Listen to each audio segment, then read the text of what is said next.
Hello again. I hope all has been well for you over the last couple of weeks, and if you're still in lockdown, that you're coping okay. It's been a frustrating time for all of us. There are, however, positive signs in many countries that the worst may be past. But the US and the UK are still being hit hard. The way in which the COVID-19 situation has been dealt with has polarized many people and governments.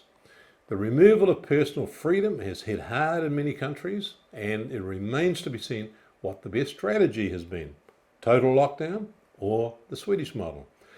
The Swedish model has had minimal effect on the lives of their citizens, and by and large businesses were able to continue pretty well as is with little impact on employment and people's livelihoods. The lockdown, on the other hand, has had a devastating impact on many businesses throughout the world. Here in New Zealand, it has largely destroyed the tourism and much of the hospitality industry. It'll be interesting to see how it all washes up over the next few months. Will Sweden come out on top? Or what about Belarus, which has had even less restrictions than Sweden?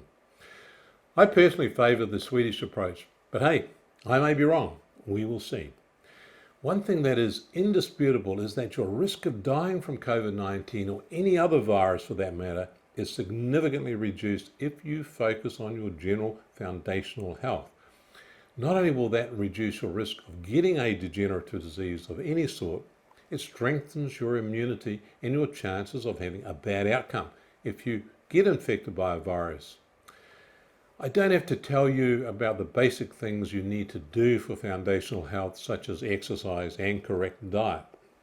Of course, there are a lot of people who feel that they are eating correctly when in fact they are not.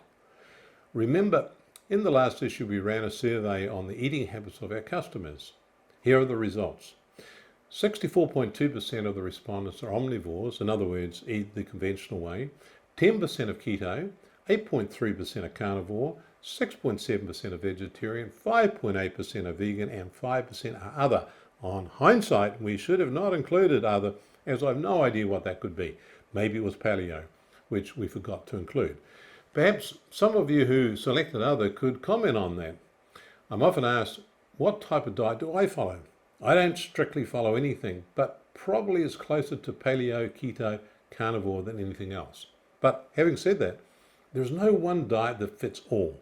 So what works for me may not work for you. For example, some people thrive on a vegan diet, whereas others get sick on it. Same applies to carnivore diet.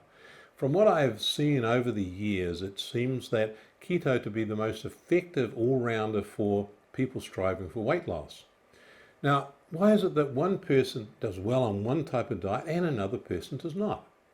I don't think anyone really knows, but maybe this might be the answer.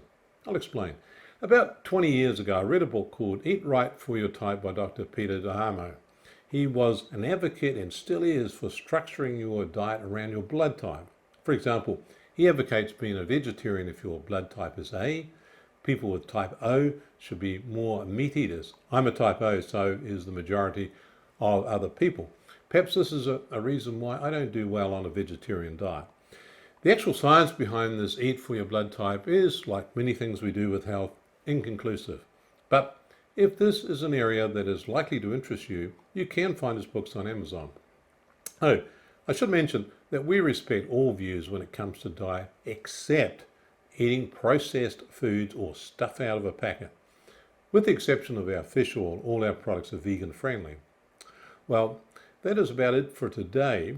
In this issue, we would like to get a sense of the age of our customers. I think that we have a pretty good idea of the age brackets, but it would be great if you could take a second or two and let us know in the below survey. Thanks again. And thanks to all of you who completed the last survey. Most appreciated. One last thing. We have included Kiwi Cleanse as a featured product for today, as it is considered to be one of the most important nutritional supplements as it targets the gut microbiome, which also plays a significant role in our immunity. So we'll talk to you again soon. So bye for now.